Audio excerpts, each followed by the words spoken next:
Untimely. I'm Charles Armstrong. And I'm Larissa Peters, and here are some jokes about the news.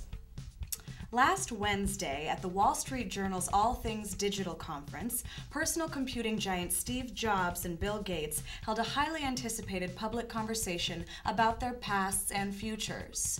The interaction was mostly congenial, but old animosities flared up when Jobs politely inquired if Gates was still a virgin. In response to which, Bill purchased South America and destroyed it, saying, "Oh, I'm sorry, Steve, is that where you keep your drugs?" On Monday, a man robbed a Federal Way bank by claiming to have tuberculosis.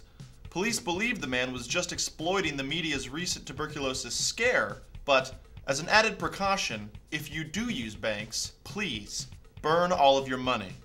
The Fremont Bridge was ceremonially reopened after months of construction this weekend. To celebrate the event, dozens of Fremont residents constructed elaborate troll costumes and prepared humorous little dances, an effort that earned them a polite laugh, followed by a communal, right. Starting this June, Safeco Insurance will provide a device that allows parents to track their children's driving, sending alerts when teenagers go too fast or wander too far.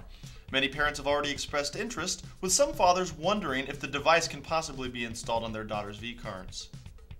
In Sonics news, the Muckleshoot Indian tribe is preparing a deal to put the Sonics new arena on tribal land in Auburn.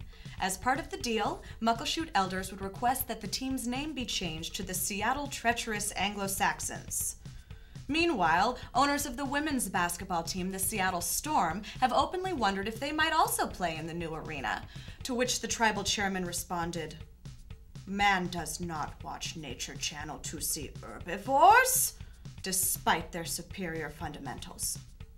According to a confidential report obtained by the Seattle Times, Texas forward Kevin Durant, most likely the first-round pick for the Seattle Supersonics in the upcoming NBA draft, was incapable of bench pressing 185 pounds.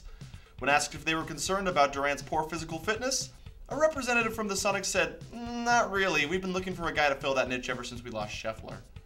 Hey Charles, who got the first pick in this year's draft? Portland, actually. Oh, good for you, Portland. You got lucky in this year's NBA draft lottery. Oh, we're really impressed, Portland. Too bad you can't pick Sam Bowie over Michael Jordan again. That was a great move, Portland. Hey, Portland, you ever done anything right? Oh yeah, you picked Brandon Roy in last year's draft, the best player on your team. Hey, Charles, where's Brandon from?